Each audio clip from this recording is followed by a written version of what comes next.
hemos titulado esta conversación o esta reflexión experimentar una solidaridad silenciosa. Y con nosotros tenemos a Alina Sualem, que es cineasta, que a través de su cámara, una cámara que no documenta, sino que escucha, y que ha construido una obra en esos pliegues de la memoria familiar y colectiva, en las historias que se heredan sin pedirlas y que, sin embargo, nos constituyen.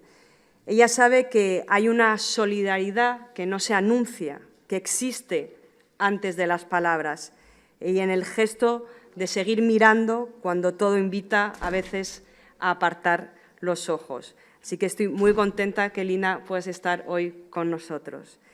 Y también nos acompaña Alain, que es astrofísico, que pasa su vida mirando hacia lo que no se ve, hacia esas frecuencias invisibles del universo, y que ha encontrado en esa mirada una forma de asombro, que es también pues, una forma de humildad, saber que somos pequeños, que estamos conectados a algo vastísimo, que apenas comprendemos, y que esa conexión silenciosa, invisible, pero real, es ya sin duda una forma de fraternidad. Con ellos os dejo.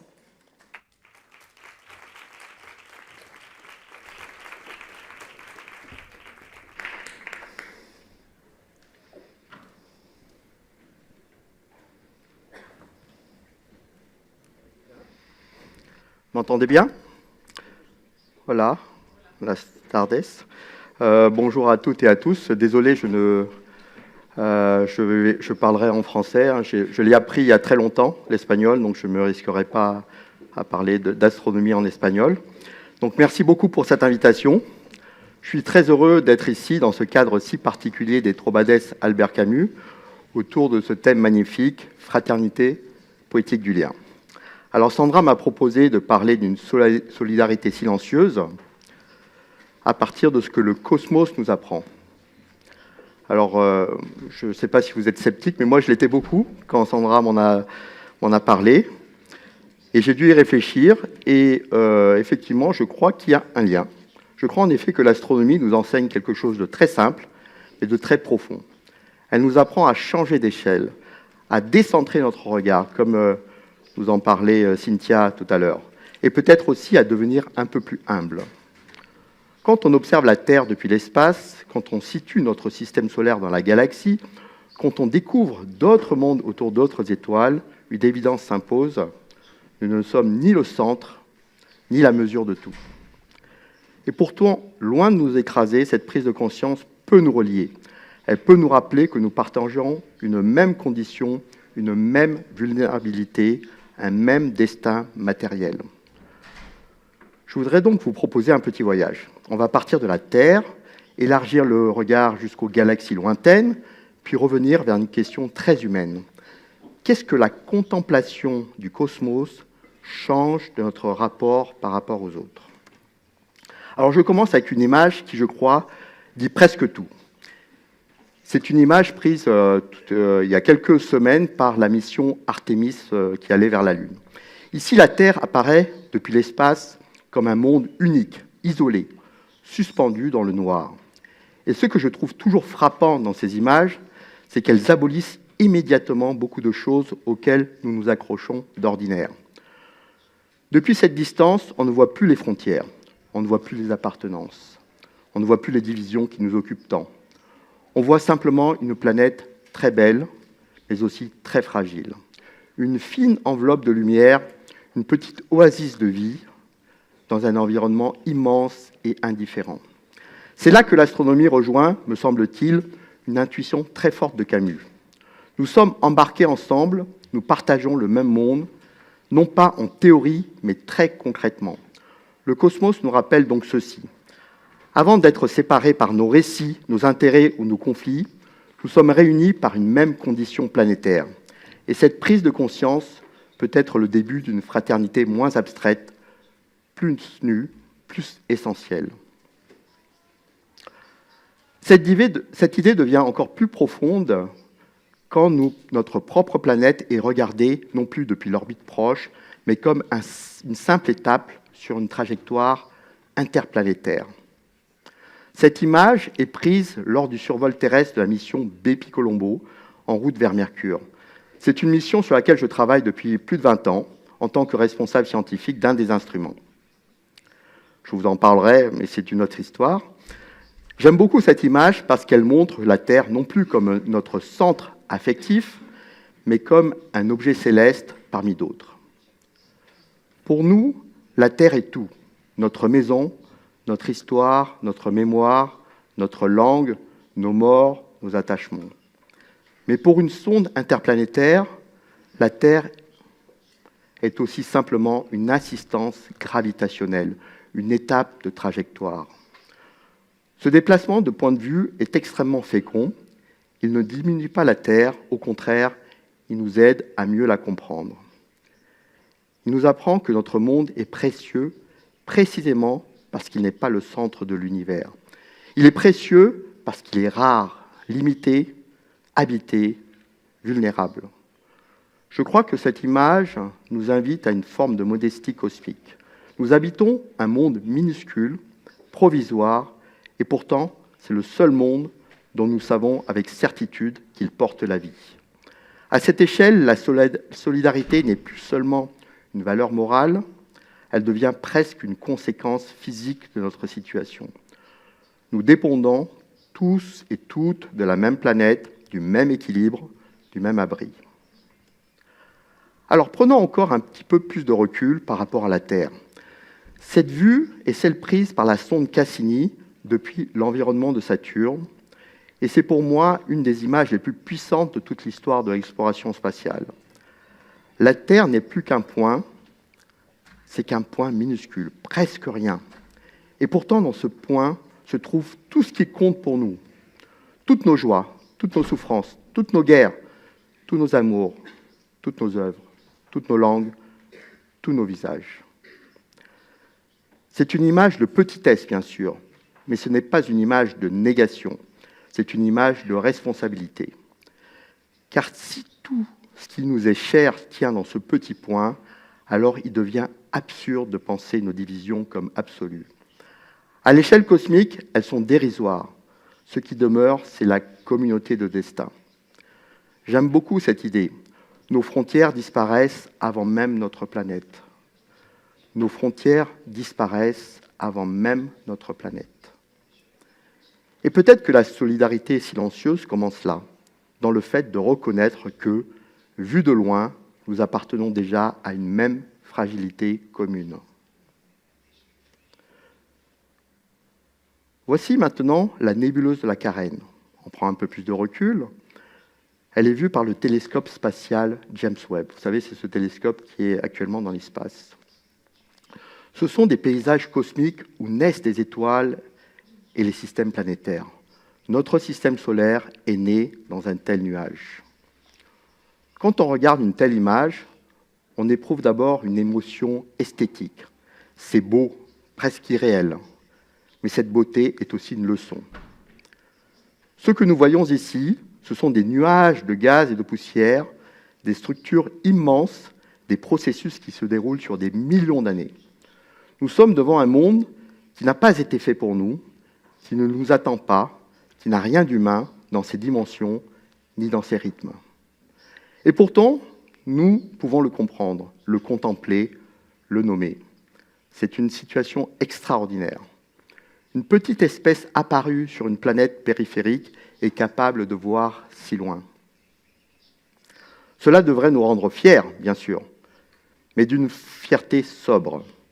Non pas la fierté de dominer, mais la fierté de participer à l'intelligibilité du monde. Devant de telles images, je ressens moins une puissance qu'une parenté mystérieuse. Nous sommes faits de la même matière que ces nuages, de la même histoire cosmique, de la même poussière d'étoiles. Pour aller encore plus loin dans ce décentrement, il faut maintenant situer notre propre maison dans la galaxie. Alors ici, nous changeons d'échelle. Le système solaire n'est pas au centre de la Voie lactée, notre galaxie. Il se trouve dans une région locale, dans l'éperon d'Orion, à distance du centre galactique. Cette idée paraît simple, mais elle est philosophiquement très forte. Depuis des siècles, la science nous apprend à quitter les centres imaginaires que nous nous donnons. D'abord, la Terre n'est pas le centre du système solaire, puis le Soleil n'est pas le centre de la galaxie, et notre galaxie elle-même n'est qu'une galaxie parmi tant d'autres. Autrement dit, tout dans l'astronomie nous invite à renoncer aux privilèges cosmiques. Mais ce renoncement est libérateur. Il permet de remplacer la centralité par la relation. Nous ne sommes pas au centre, mais nous sommes situés. Nous avons une adresse cosmique. Et je trouve que cela résonne très bien avec l'idée de fraternité relationnelle. Exister, ce n'est pas être au-dessus, c'est être avec, au sein d'un tissu plus vaste de dépendance et de liens.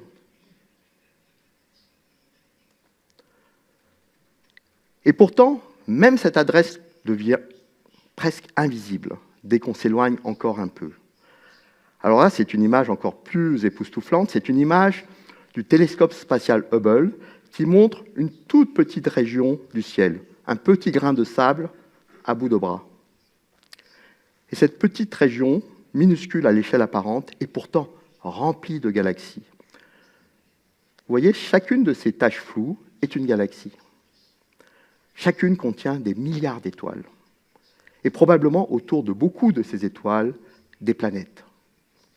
Ici, le regard humain bascule vraiment et on sort non seulement de l'échelle humaine, mais presque de l'échelle intuitive.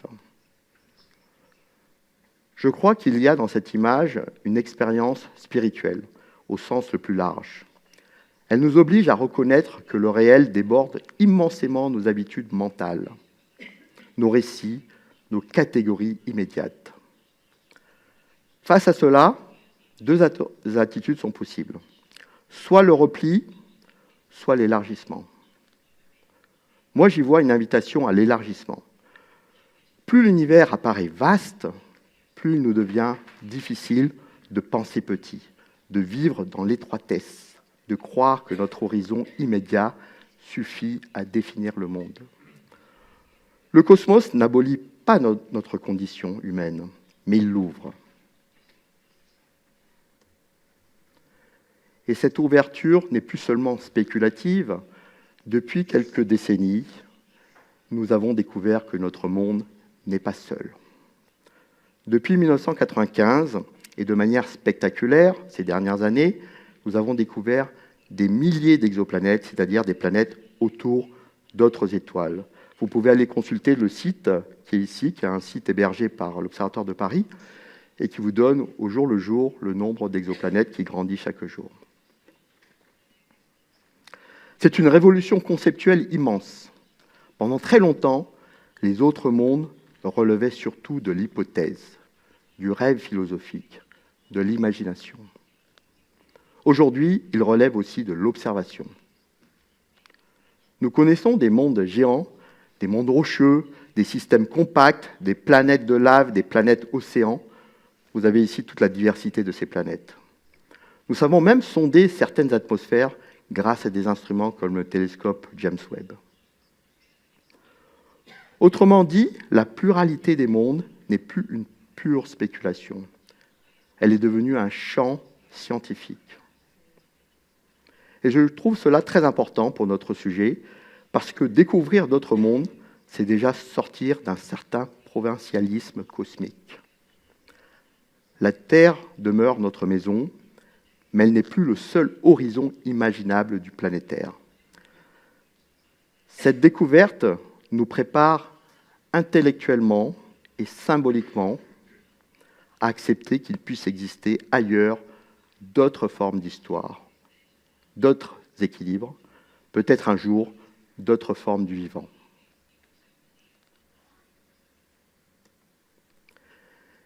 Et c'est ici que la science rencontre une question profondément éthique.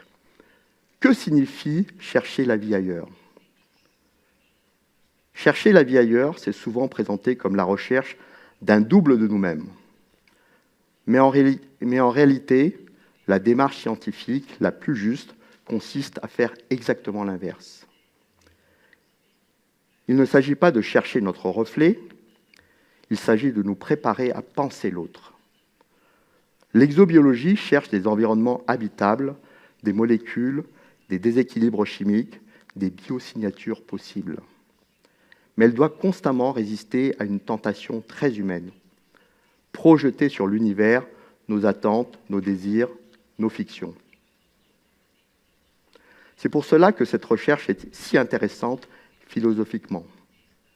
Elle nous oblige à distinguer le souhait de la preuve, l'imaginaire de l'observation, la ressemblance de l'altérité.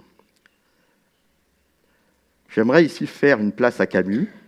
Chez lui, il y a toujours une attention au monde concret, à sa densité, à son étrangeté parfois, à ce qui résiste à nos projections.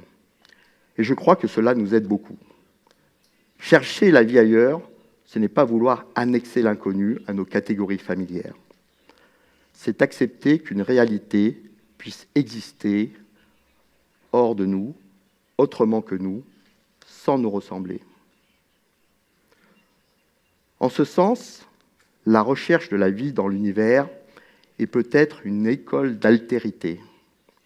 Elle nous apprend que rencontrer l'autre, ce n'est pas le réduire au même, mais consentir à ce qu'il déplace notre manière de penser. Et cela rejoint profondément cette idée d'une solidarité qui n'exige ni identité parfaite, ni similitude, ni fusion, mais la reconnaissance d'une dignité de ce qui n'est pas nous. Et je voudrais terminer avec une figure ancienne, presque prophétique, qui a pensé très tôt notre pluralité des mondes. Giordano Bruno, un philosophe moine italien, écrivait à la fin du XVIe siècle qu'il existe d'innombrables soleils et un nombre infini de terres tournant autour de ces soleils. Bien sûr, Bruno n'avait pas nos instruments, ni nos méthodes, ni nos preuves, mais il avait déjà cette intuition vertigineuse. Le réel est plus vaste que les cadres étroits dans lesquels nous voulons l'enfermer. Je trouve très beau de terminer là-dessus, parce que tout ce parcours nous ramène à une même leçon. Face au cosmos, la bonne réponse n'est pas l'orgueil, ce n'est pas non plus le désespoir, c'est une forme de mesure. Comprendre que nous sommes petits ne diminue pas notre humanité. Cela peut au contraire la rendre plus juste, plus attentive, plus responsable. Le cosmos nous apprend l'humilité. La Terre nous rappelle notre vulnérabilité commune. Et la recherche d'autre monde nous ouvre à l'altérité. Alors peut-être que cette solidarité silencieuse dont nous parlons aujourd'hui commence ici, dans le fait de reconnaître que nous ne sommes ni au centre, ni séparés du reste, mais liés les uns aux autres à notre planète et à un univers infiniment plus vaste que nous. Merci beaucoup.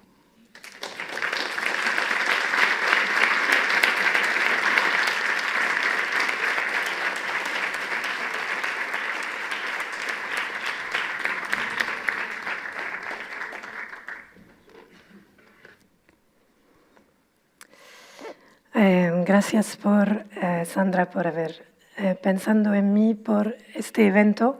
Yo no estoy acostumbrada a presentar así cosas, en general filmo y después muestro mis películas y después hago debate con la gente, pero ahora voy a tratar de presentar y después, por supuesto, de debatir con Alain.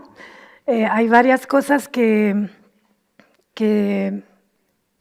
suenan mucho desde esa mañana con lo que les voy a presentar. Y la primera cosa es la alegría, como han visto aquí.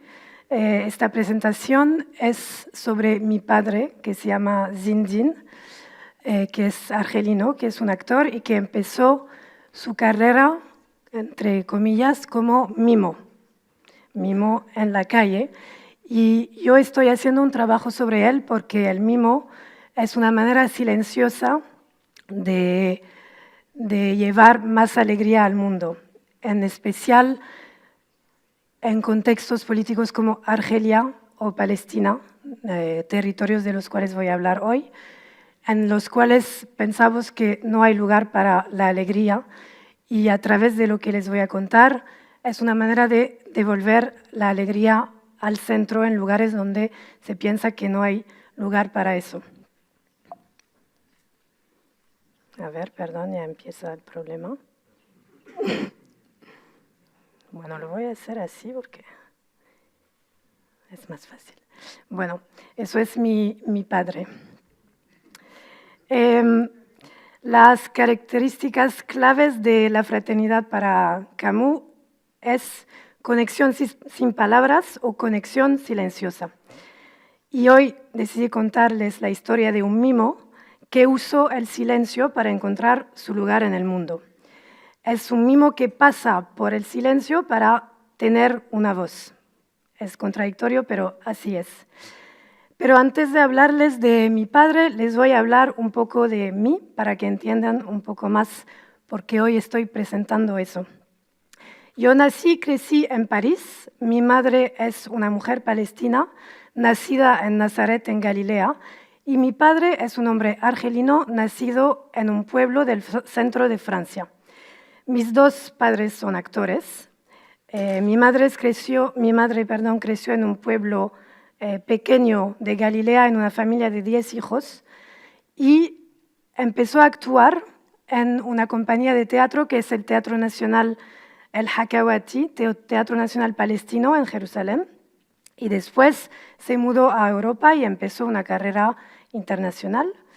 Y mi padre es un hijo de obreros argelinos que han emigrado a Francia en los años 50 desde Argelia, y él comenzó a hacer mimo en la calle a los 18 años.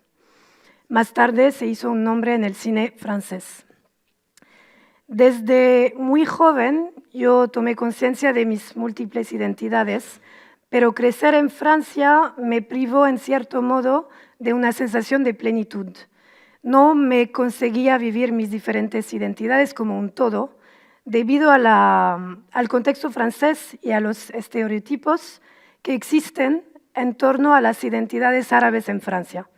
No tengo que explicarles el contexto colonial de Francia que colonizó Argelia por 130 años, o capaz tengo que explicarle de nuevo, pero en Francia se vive de manera muy difícil identidades norteafricanas, árabes, extranjeras, especialmente en contra de los musulmanes. Hay muchos estereotipos. A los 21 años, hace 15 años, yo visité Argelia por primera vez, porque desde pequeña iba a Palestina todos los años a ver mi familia materna, pero a Argelia no iba. Toda mi familia argelina había emigrado a Francia en los años 50. Y yo cuando fui a Argelia fue en el marco de un viaje con mi universidad, la Sorbonne, en París. Yo era estudiante de historia y por casualidad mi profesor decidió llevar a la clase a Argelia. Es la única vez que pasó y nunca pasó de nuevo, y yo estaba en esa clase, por casualidad. Y yo esperaba ese viaje como si iba a ser una revelación, pensando que iba a suceder algo allá que me sorprendería devolviéndome a mis raíces argelinas. Pero cuando llegué allá, lo que sentí es cierto malestar, porque me di cuenta que estaba en un territorio desconocido. Me di cuenta que no sabía nada de la historia de mis abuelos argelinos, que ellos no me habían contado nada. Y es así que decidí tomar una cámara y hacer mi primera película, que se llama Sous Argelia, Leur Algérie, que salió en 2020, que esa película habló de mi necesidad de romper el silencio de mis abuelos argelinos, porque necesitaba entender su historia y era vital para mí para poder saber cuál había sido el papel de mi familia en la historia de Argelia, del país de donde ellos vienen, y de Francia, el país donde yo nací. Y eso era necesario para entender mejor mi propio lugar en la sociedad francesa y entender sus vínculos históricos con mi país de origen, Argelia. Como lo dije, Argelia fue colonizada por Francia de 1845 hasta 1962, año de la independencia. Y bueno, Argelia es también el país donde nació Albert Camus en 1913, en plena colonización francesa. Después de su Argelia hice una segunda película que se llama Bye Bye Tiberiades, Bye Bye Tiberiade en francés, que salió en 2023, que era un poco una forma de continuar el trabajo y la exploración que hice con su Argelia. Surgió de mi necesidad de continuar a explorar las memorias del exilio, pero esta vez filmé a las mujeres, filmé a mi madre y las mujeres de mi familia palestina materna, porque mi madre creció en una familia de 10 y son 8 hijas y 2 hijos. Entonces son más numerosas y más poderosas.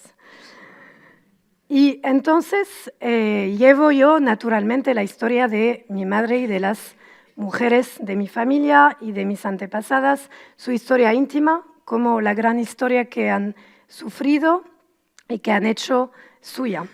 Sus vidas cuentan la existencia palestina, porque las historias que esas mujeres llevan tejen la historia de un pueblo al cual se niega su identidad y que está siempre más desposeído de sus derechos. Es una historia hecha de lugares desaparecidos, de experiencias transformadas y de memorias dispersas. Ahora les quiero mostrar un tráiler de mis 2 películas para que puedan ver. Entonces, perdón que no es muy lindo lo que voy a hacer, pero no sé hacer eso. No soy muy buena. Ya. ¿Y no hay sonido? Tengo que hacer capaz una cosa. Perdón. A ver. Sonaba, perdón, porque yo de aquí no escucho nada. Ya me cayó. Listo.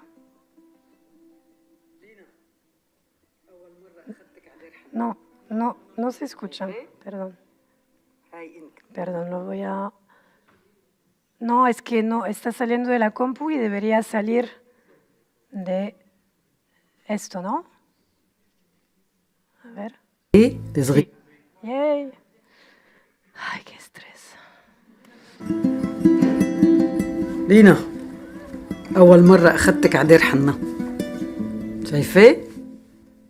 هاي أنتي الصغيرة مع ست وأم علي وهي أنا وهي أمي. Et moi, je ressemble à qui, du coup? À personne. Et là, c'est nous 4. Les 4 générations.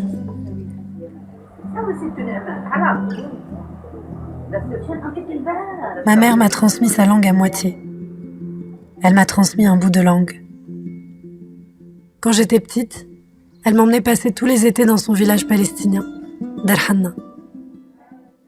Ce village, elle l'a quitté il y a plus de 30 ans pour réaliser son rêve de devenir comédienne.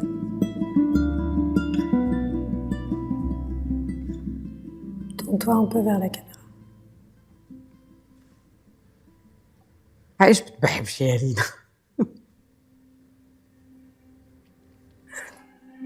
À chaque fois que je la questionne sur son histoire, elle me répète « N'ouvre pas les douleurs du passé ».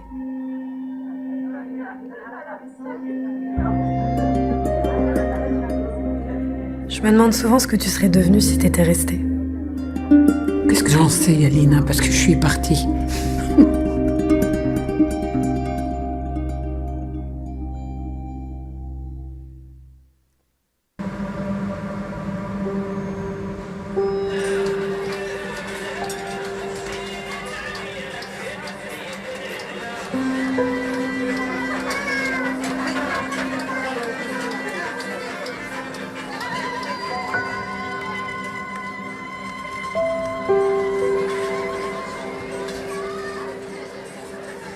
J'ai toujours pensé que c'était en Algérie, ces images.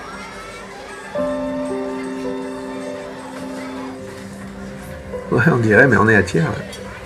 C'est une salle des fêtes de la mairie, je crois. Et c'est ta grand-mère qui a tout organisé.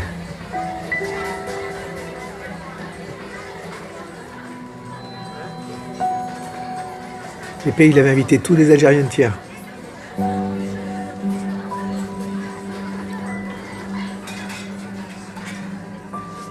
Tu t'en souviens un petit peu, toi? Non. J'ai l'impression que c'est pas la réalité.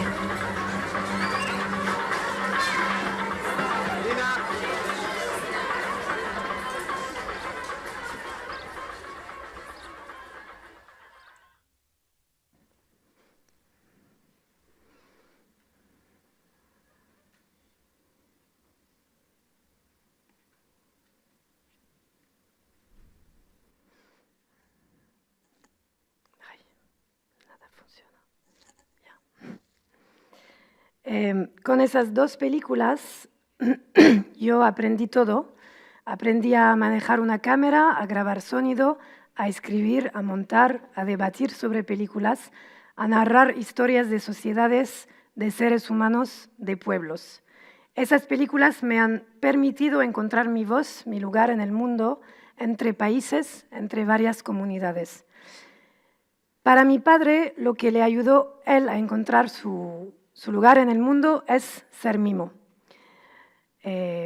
Lo que tienen que saber es que todas las imágenes de archivo que han visto en mis dos películas son imágenes que mi padre ha filmado. Entonces también es gracias a él que yo pude hacer esas películas y que tuve esa herencia visual muy enriquecedora.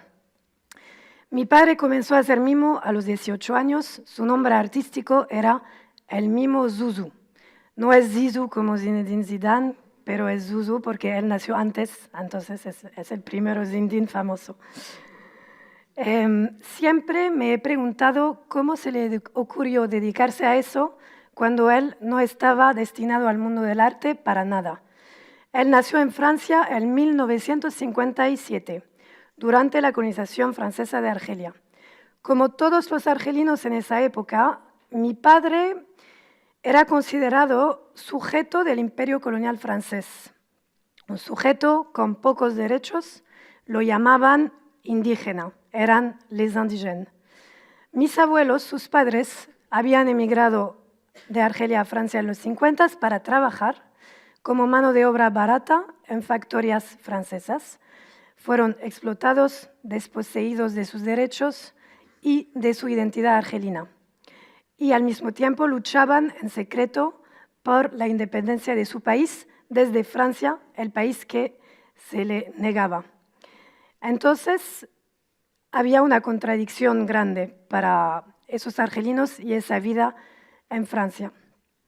Mi padre se volvió francés a los 28 años, a pesar de haber vivido toda su vida en Francia y de haber nacido allá. Él solo visitó Argelia 2 veces, cuando era niño y adolescente. Sus padres nunca le explicaron en qué condiciones se vinieron obligados a emigrar a Francia. Durante toda su infancia le decían que estaban en Francia por poco tiempo y que volverían todos juntos a su país, Argelia, cuando será libre. Pero nunca le explicaron por qué al final no regresaron. Y mi padre heredó ese silencio. Yo me pregunto, ¿será por eso que se ha hecho mimo? ¿Será por eso que el silencio se ha convertido en su forma de existir? Yo también he heredado ese silencio. Yo pertenezco a una generación que creció en el silencio absoluto de la guerra de independencia de Argelia, que duró 8 años, que fue la última etapa de 130 años de guerra, desposesión, colonización. Entonces pertenezco a una generación nacida de abuelos aparentemente sin historia, pero en realidad eran abuelos terriblemente silenciosos porque incapaces de contar y transmitir una historia y un itinerario paradójico. Nacidos indígenas en la Argelia colonial francesa, extranjeros en su propio territorio, despojados de su identidad, emigrados por fuerza a Francia para trabajar sin derechos. La inmigración de esos argelinos, una inmigración laboral, se vivía como un exilio normalmente temporal, porque todos querían volver al país liberado.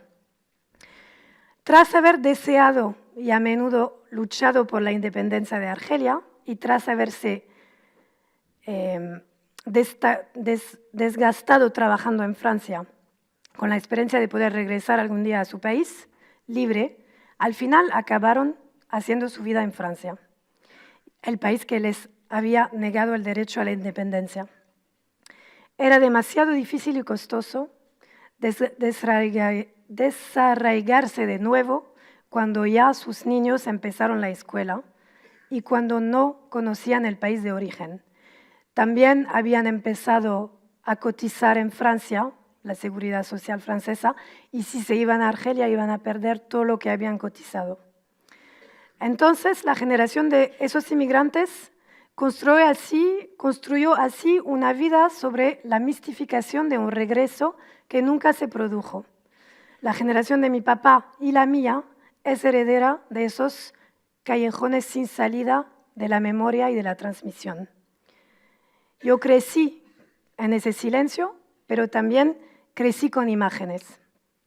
Porque cuando era niña, en los años 90, mi padre siempre llevaba una videocámara, un camcorder, con el que filmaba todo lo que sucedía, especialmente cuando íbamos todos juntos en familia, con mi mamá, con mi hermana, a visitar mi familia materna palestina en Galilea. En las imágenes que mi papá filmó y que yo usé en mi película Bye Bye Tiberiades, recorremos un territorio milenario, un territorio transformado. Unas partes de ese territorio son hoy inaccesibles o completamente destruidos. Nazaret, Jericó, Jerusalén, Tiberiades, Gaza. En esas imágenes vemos una Palestina desarticulada, fronteras cerradas, muros, restricciones.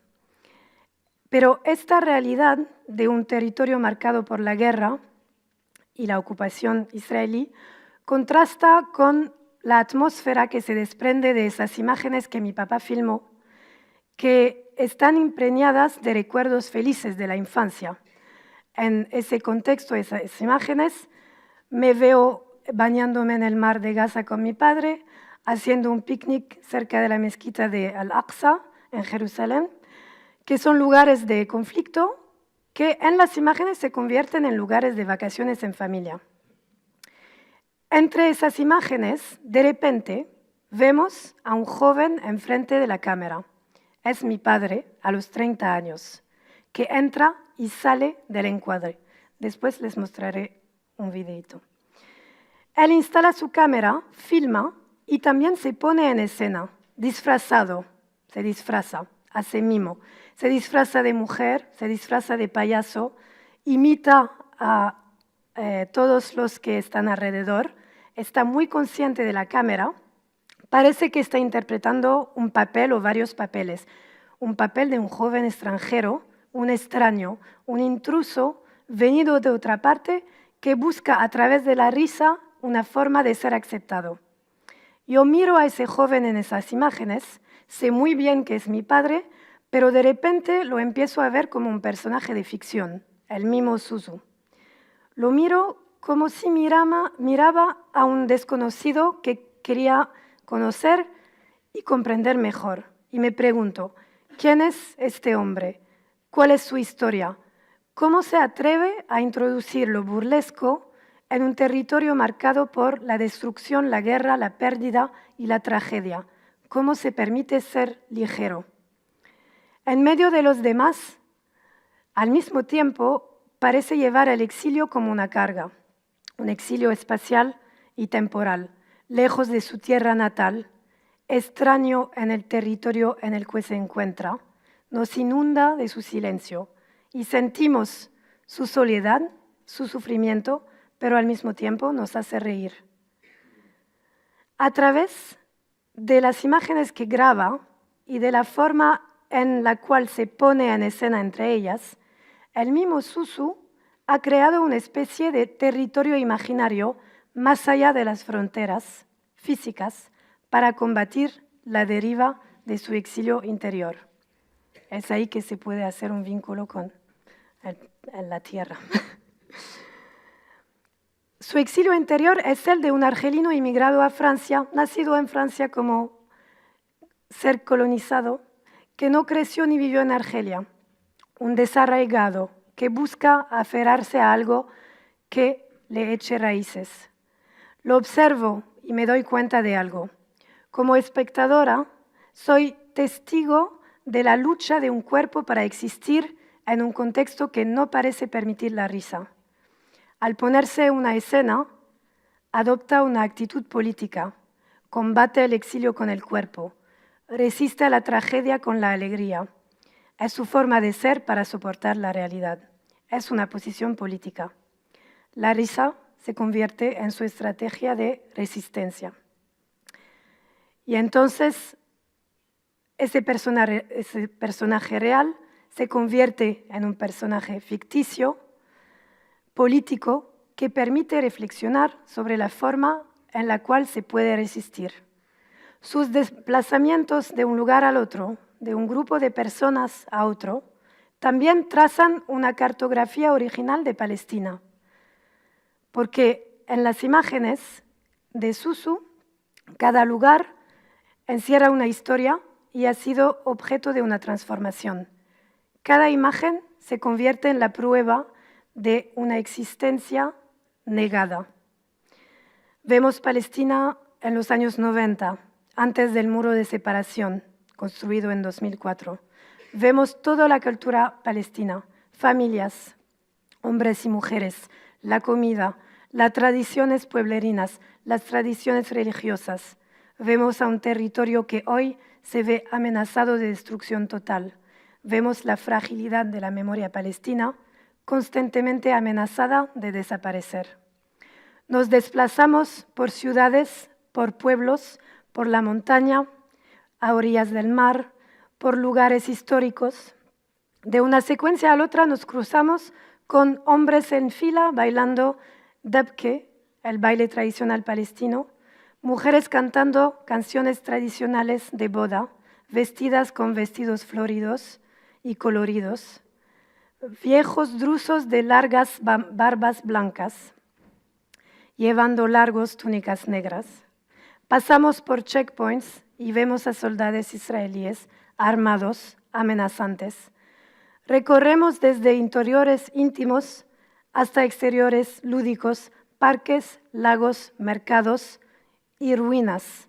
Todas las ruinas de los pueblos palestinos destruidos en 1948, la Nakba. 90% de esos pueblos fueron destruidos en 1948.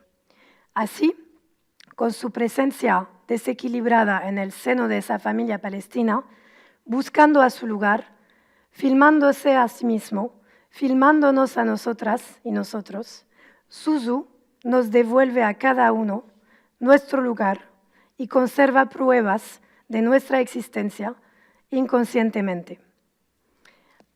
Ya he terminado, pero ahora les voy a mostrar un pequeño video de esos archivos de Susu. No está todavía montado como una película, son más extractos para que puedan ver un poco visualmente todo lo que he hablado. Ya.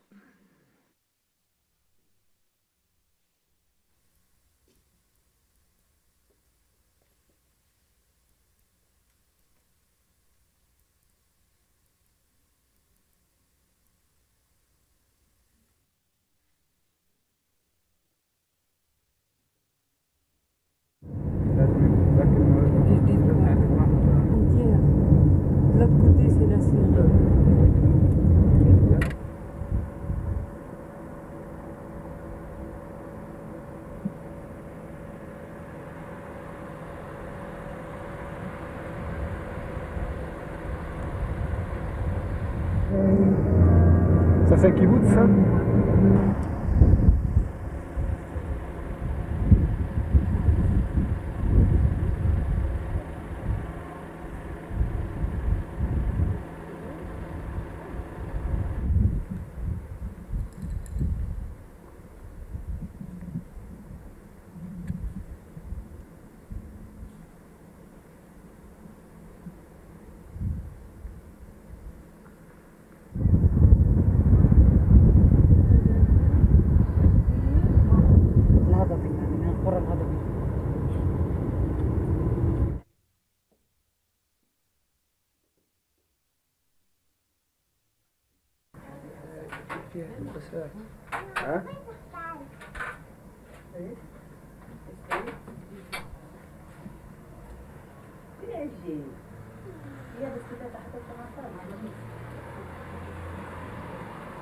لأنه أنتوا هيك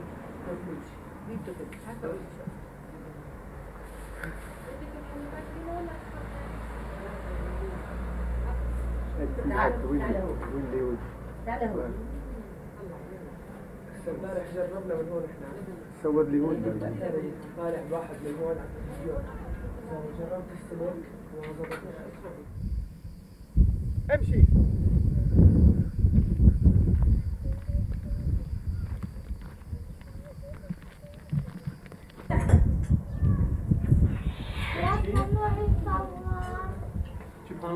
حبيب لينوش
لما كان عنده جدي يتجوزوا هاي الجمعة.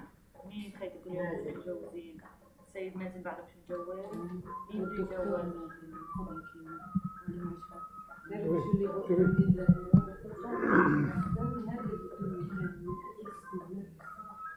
زي محمد الوضحى، محمد الوضحى ما كان يصفي. ما كانش هذا التجوز عن جد Battery. Thank you, Your Majesty, and thank you for welcoming us, welcoming my colleagues and myself at this time. I think it's an important time for us.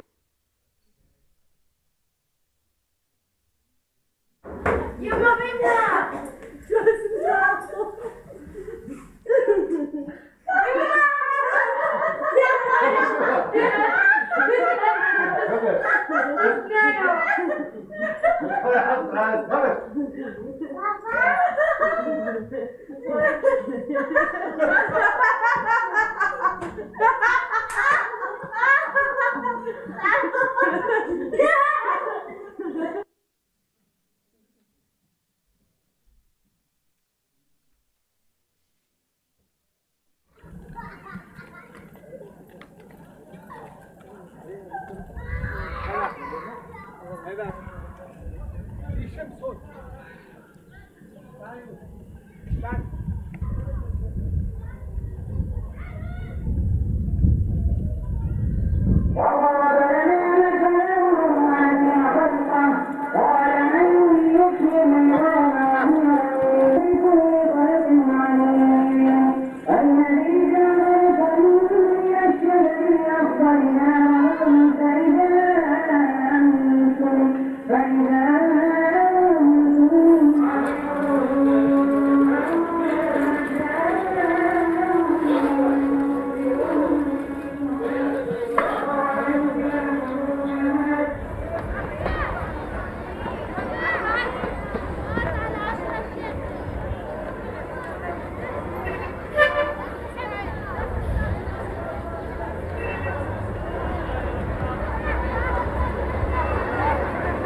ريكورد انا اكسايتد كيف بقولوا بغزي جاي على غزي بطلت اطبخ وانت بنفعل من عند عارف وانا ببلش عندي ايه حمار كمان واحد ايه حمار شوفي ماما وكمان حمار وكمان حصان انا هون حمير في محلات بنان امبارح هيك شفت العالم شوف على البحر ماما عجبتني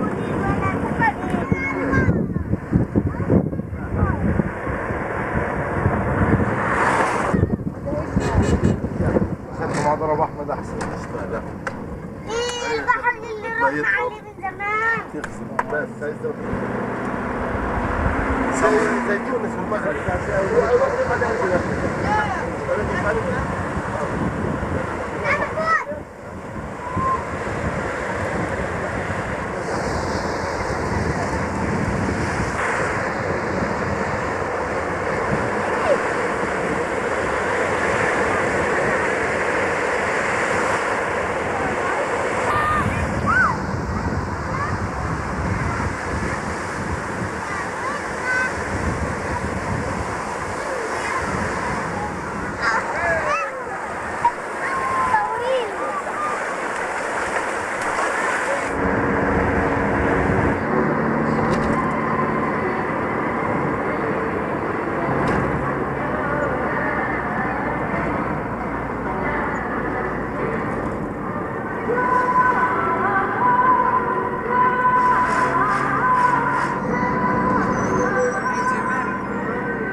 Alors, on va parler en français du coup tous les deux. Oui. Ouais. Tu veux dire quelque chose ou je dis quelque chose? Alors moi j'ai une remarque. En fait, depuis ce matin, on parle de la nécessité, bien sûr, de l'essence, enfin, du fait que c'est essentiel d'être dans un monde fraternel, de solidarité. On parle de la dangerosité, du ressentiment. Je pense à ce matin, Cynthia Fleury qui parlait voilà, de ces collectifs qui agissent à partir d'un ressentiment. Mais pour moi, venant d'endroits comme Palestine ou Algérie, c'est très difficile de croire en cette... alors j'y crois comme une utopie, mais de croire en la solidarité et en l'abolition des frontières, quand aujourd'hui, c'est ce qui nous condamne et le Sud est victime et le Nord est dominant. Et en fait, bon, c'est posé de manière très manichéenne, mais je sais que le ressentiment est négatif, évidemment, mais nous et nos gens ont énormément de ressentiment contre ce qui leur est fait. Évidemment, l'idéal, c'est de lutter pacifiquement, mais on sait très bien que face à des systèmes aussi violents, la violence, parfois, est une manière de résister. Et Fanon en a parlé aussi. Et je me demandais comment on pense ces choses-là quand justement, notre travail est la terre qui nous sort de ces particularités, de ces singularités, alors que nous, on ne peut vivre que dans notre singularité, parce que notre réalité est tellement différente des autres qui n'ont aucune idée de ce que c'est que de vivre sous des missiles, sous une atmosphère de guerre constante. Je le dis parce qu'il suffit d'une journée sous des missiles pour que le corps et l'esprit changent à tout jamais. On ne voit plus les choses de manière différente. Donc quand on ne le vit jamais, on ne peut pas savoir comment faire pour avoir de l'empathie pour ceux qui le vivent et arrêter de vivre dans l'indifférence. Parce que quand les demandes de fraternité, de solidarité ne viennent que du Nord, ceux du Sud ne peuvent pas les recevoir. Je ne sais pas si je suis claire, mais... Oui, oui. Bah, moi, je suis un astronome, je suis scientifique, mais bien sûr, j'habite sur cette planète comme tout le monde ici, bien conscient de toutes ces tracas. mais moi j'ai la faiblesse de penser qu'une fois que l'être humain donc, a de quoi manger, de quoi dormir, de quoi peut-être se soigner, le besoin essentiel, c'est la culture.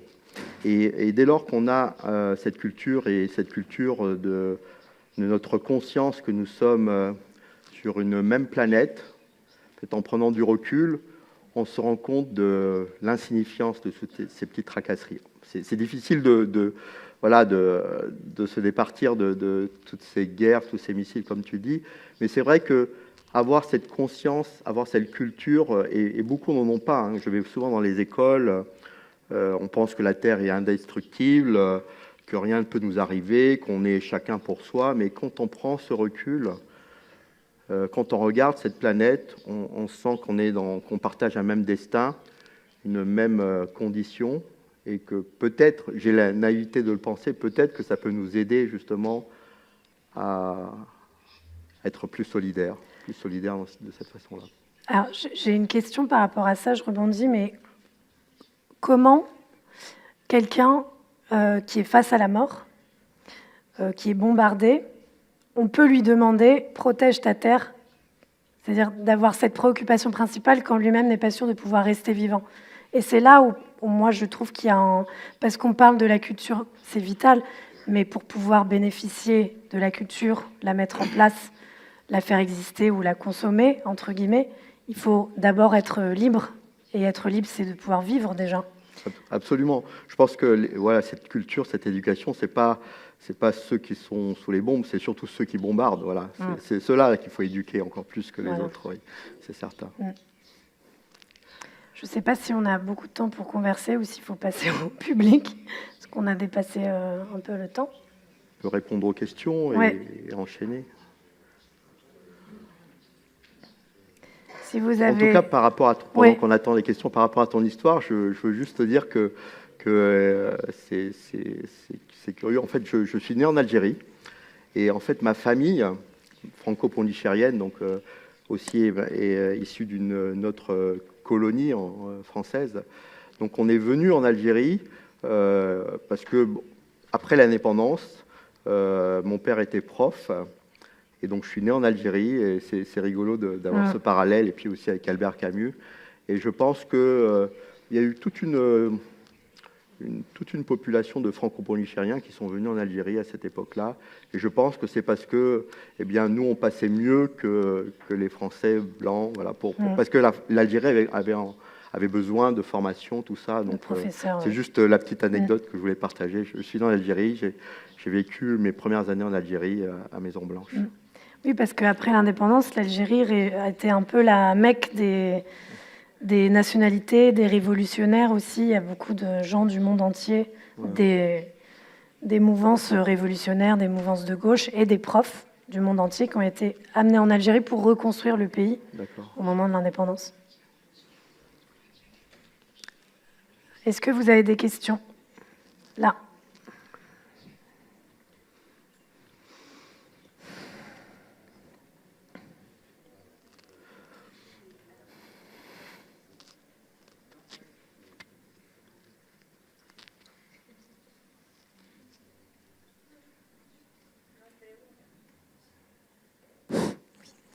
Moi, c'est juste une réaction. Je veux vous remercier tous les deux. Enfin, merci Alain pour cette sagesse qui t'est aussi donnée par ton métier et toutes ces étoiles que tu contemples à longueur de jour. Et merci beaucoup Lina de ce que tu nous as montré. Je suis vraiment très touchée de ce que tu as fait. Toi, pour moi, on était vraiment dans cette action concrète dans ton territoire, dans tes archives familiales, de ce que tu as fait, de ce que ton papa avait fait. Enfin, je trouve ça magnifique. Enfin, je sens que tu as retissé une histoire et que, à travers ta jeunesse, ton engagement d'aujourd'hui, enfin, dans ton périmètre, c'est ça qui est. Eh bien, tu es sorti du silence et en redonnant un sens, et en remettant au centre les personnes. Vraiment, mais il me tarde de voir tes documentaires dans l'intégralité, mais merci, quoi. Ça fait partie des bonnes nouvelles pour moi de ce matin. Et il y en a eu d'autres. Merci. Oui. Moi, je crois que Cannes a très bien fermé aussi pour fermer vraiment. Moi, je vous remercie à tous les deux vraiment pour l'humilité aussi que vous avez chacun prononcée à votre façon, à nous faire réfléchir sur finalement cette solidarité qui se tisse autrement, donc plus silencieuse. Et voilà, donc merci à vous deux. Merci. Merci.